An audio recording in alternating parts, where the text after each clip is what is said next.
Hi, I'm Tony Peake. I'm a partner here at PwC. I'm the COO for PwC Australia.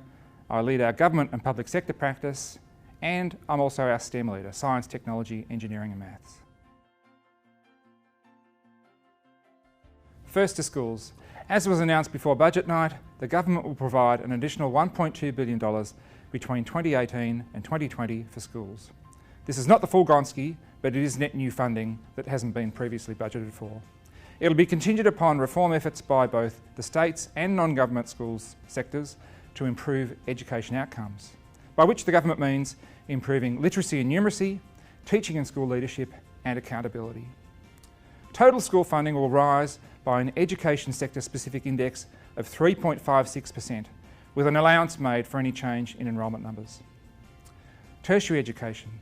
The government will delay the implementation of the higher education reforms announced in last year's budget by an additional year to undertake further consultation, and they released a consultation paper last night.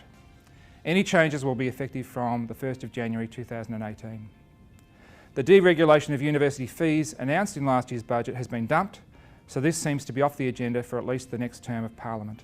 But there is a sting in the form of $2 billion of savings to 2019-20 from unspecified higher education reform.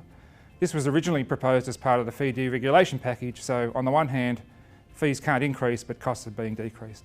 To innovation and science, as announced before the budget, there will be investment of $1.1 billion in the National Innovation and Science Agenda, plus a further $138 million for our Antarctic presence. The government wants greater collaboration between CSIRO and Australia's research institutions by firstly backing co-investment in new spin-offs and startups via the CSIRO, and secondly by expanding CSIRO's accelerator program to support research bodies to commercialise research outcomes. Defence is the big play. The budget provides an additional $30 billion and brings investment in capability to an unprecedented $195 billion over the coming decade. This includes new naval capabilities, 12 submarines, 9 frigates, 12 offshore patrol vessels, and between 19 to 21 Pacific patrol boats.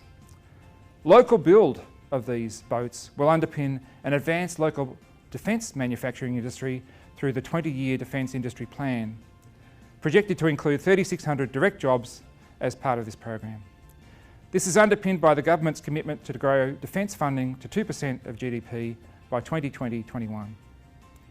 The Defence White Paper also provides $1.6 billion to build industry competitiveness and skills. The budget sets aside $195 million to deliver a comprehensive cyber security strategy for Australia, which builds on the $38 million announced in the National Innovation and Science Agenda.